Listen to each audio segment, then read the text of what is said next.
Hello students, good morning. I am Vatika Sinha. Welcome to Vatika English classes. आज हम लोग बात करेंगे इम्फैटिक प्रोनाउन के लिए। मेरे प्रीवियस वीडियोस रहे हैं नाउन के लिए, प्रोनाउन के लिए, as well as subject verb agreement. उसके पूरे सीरीज चले थे मेरे चैनल पर, आप उसे ज़रूर चेकआउट करिए। मैंने काफ़ी उसमें लेवल से बात कही थी, ग्राउंड लेवल से, कि किस तरह से वो आप बूस्ट कर सकते हैं आपके नॉलेज के लिए, आपके एग्ज़ाम्स के लिए, आइदर वो एकेडमिक्स हो या फिर कोई गवर्नमेंट प्रिपरेशन कर रहे हो एग्ज़ाम के लिए, तो उसमें वो काफ़ी हेल्पफुल रहेंगे। इंग्लिश तो आई थिंक सब में आता है, 1 मार्क 2 मार्क का जो MCQs रहते हैं या फिर जो भी ऑब्जेक्टिव रहता है उसमें कैरी करते हैं, और वेटेज होता है ग्रामर पोर्शन का, क्योंकि वहाँ पर लिटरेचर तो ज़्यादा हो नहीं सकता। तो ग्रामर को समझना, उसे लिखना बहुत इम्पॉर्टेंट है। अब बात करते हैं इम्फैटिक प्रोनाउन के लिए।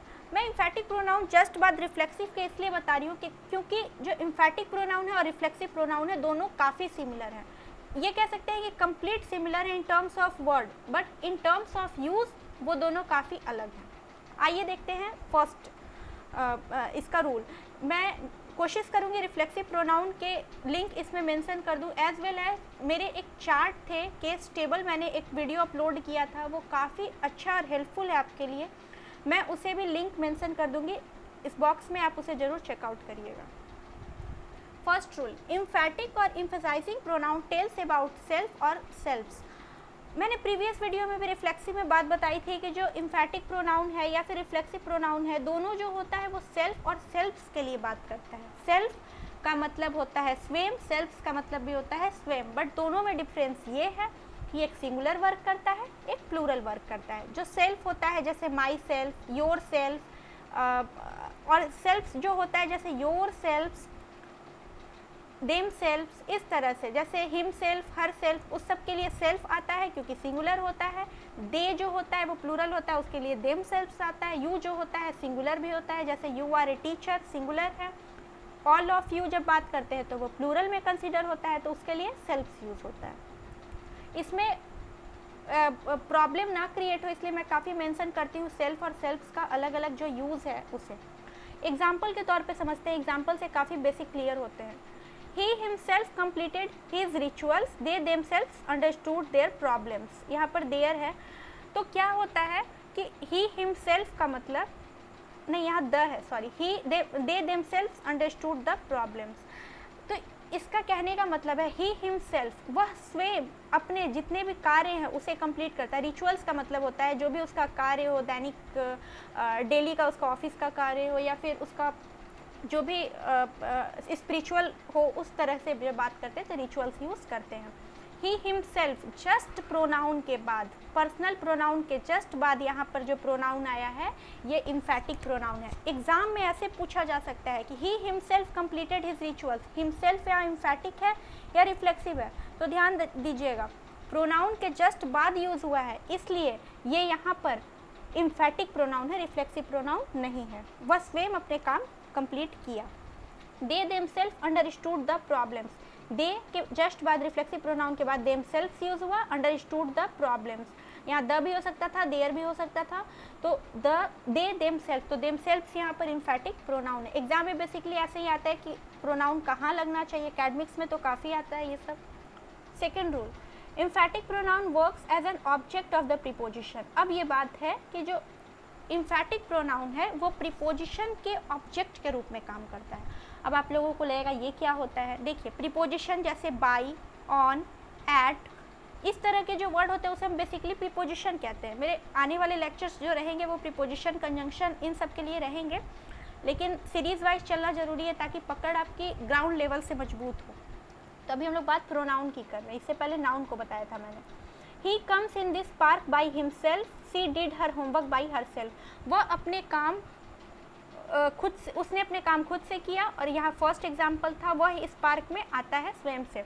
तो बाई हिमसेल्फ, बाई जैसा कि मैंने बताया, by, at, on, in, upon, under, ये सब जो है वो एक प्रीपोजिशन है। यहाँ पे भी बाई का यूज़ है, ये भी एक प्रीपोजिशन है, और जो हिमसेल्फ यहाँ पर है वो उस प्रीपोजिशन का ऑब्जेक्ट है, और यहाँ हर सेल्फ जो है वो प्रीपोजिशन का ऑब्जेक्ट है। तो इस तरह से भी इम्फैटिक प्रोनाउन यूज़ होते हैं। तो अगर कोई पूछे यहाँ हिमसेल्फ क्या है, रिफ्लेक्सिव है या इम्फैटिक है, तो ये बेसिकली इम्फैटिक है, और हर सेल्फ भी यहाँ पर इम्फैटिक है। Third rule, emphatic pronoun doesn't work as a subject of that sentence. अब ये बात है कि किसी भी सेंटेंस के सब्जेक्ट के रूप में इम्फैटिक प्रोनाउन काम नहीं करता है। इट मीन्स, एग्जाम्पल के थ्रू देखते हैं। I myself have seen this, myself have seen this. एक राइट है, एक रॉन्ग है। R stand for right, W stand for wrong.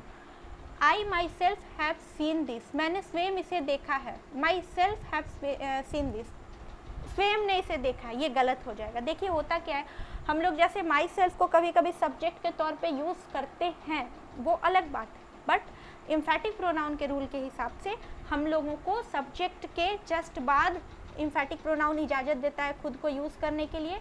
My self have seen this use करना यहाँ पर गलत हो जाएगा। इस चीज़ को ध्यान में रखिएगा। आप स्क्रीनशॉट ले लीजिए या फिर इसे नोट डाउन करिए, एक कॉपी बना लीजिए, नोट्स बना लीजिए, ताकि एक बार भी पन्ने पलटे तो आपको याद रहे कि आपने पढ़ा क्या था। Emphatic pronoun determines the sentence as this belongs to own. Emphatic pronoun कभी कभी इस तरह से सेंटेंस में आता है। आप अगर ऐसे लिखते होंगे तब आप लोगों को ये चीज़ बखूबी समझ आएगी, या फिर आप पैराग्राफ आर्टिकल लिखते हैं तो इस तरह की चीज़ें काफ़ी यूज़ होती है उसमें। अगर आप गवर्नमेंट पॉलिसीज़ पे लिखते हैं या फिर आप कुछ एक सोशियोलॉजी के टॉपिक से या फिर इकोनॉमिक्स के टॉपिक से लिखते हैं तो आपको काफ़ी पता चलेगा कि ऐसे सेंटेंस कहाँ यूज़ होते हैं। इम्फैटिक प्रोनाउन जो होता है वो बेसिकली बिलोंग करता है ऑन के लिए। ऑन का मतलब खुद के लिए, ये इसका स्ट्रक्चर है basically. Possessive adjective plus own makes the sentence emphatic. Emphatic का मतलब होता ही है जो सेंटेंस पे एक तरह से जोर डाले, प्रभाव डाले के बोले कि हाँ मैंने स्वयं देखा है, मैंने स्वयं ये काम किया है, मैं खुद वहाँ गई, मैं वहाँ खुद से गया। इस तरह से जब हम बात करते हैं तो वो बेसिकली इम्फैटिक होता है। और पॉजेसिव एडजेक्टिव भी अधिकार की बात करता है। मैंने बताया था पॉजेसिव एडजेक्टिव क्या होता है। आप उस चार्ट को देखिए, उस चार्ट को मैं मेंशन कर दूंगी बॉक्स में, आप उसे समझिए, उससे समझ आएगा। पॉजेसिव एडजेक्टिव प्लस ऑन जो होता है एक स्ट्रक्चर फॉर्म करता है जो कि इम्फैटिक प्रोनाउन के बारे में बात करता है। First example, he stays at his own hotel, she carried her own luggage, they visited their own resort, we enjoy our own game. तो यहाँ हीज जो है वो पॉजिटिव एडजेक्टिव है, ऑन यूज हुआ तो ये एक स्ट्रक्चर हुआ और ये सेंटेंस पूरा जो बना वो इम्फैटिक प्रोनाउन के बेसिक तौर पे बना, इम्फैटिक के लिए बना। सी कैरिड हर ऑन लगेज, हर जो है वो पॉजिटिव एडजेक्टिव है, ऑन जो है वो एक यहाँ पर स्ट्रक्चर फॉर्म किया एडजेक्टिव के साथ, तो ये भी एक बेसिकली बन गया emphatic. They visited their own resort, their जो है वो पॉजिटिव एडजेक्टिव है और ऑन जो है यहाँ पर स्ट्रक्चर के हिसाब से आया है। We enjoy our own game, हम लोग स्वयं का गेम इंजॉय करते हैं। आवर जो है यहाँ पर फिर से पॉजिटिव एडजेक्टिव है, ऑन जो है यहाँ पर स्ट्रक्चर के हिसाब से है। आप ध्यान दीजिएगा, ही का पॉजिटिव एडजेक्टिव हिज, सी का हर, दे का देयर, वी का आवर।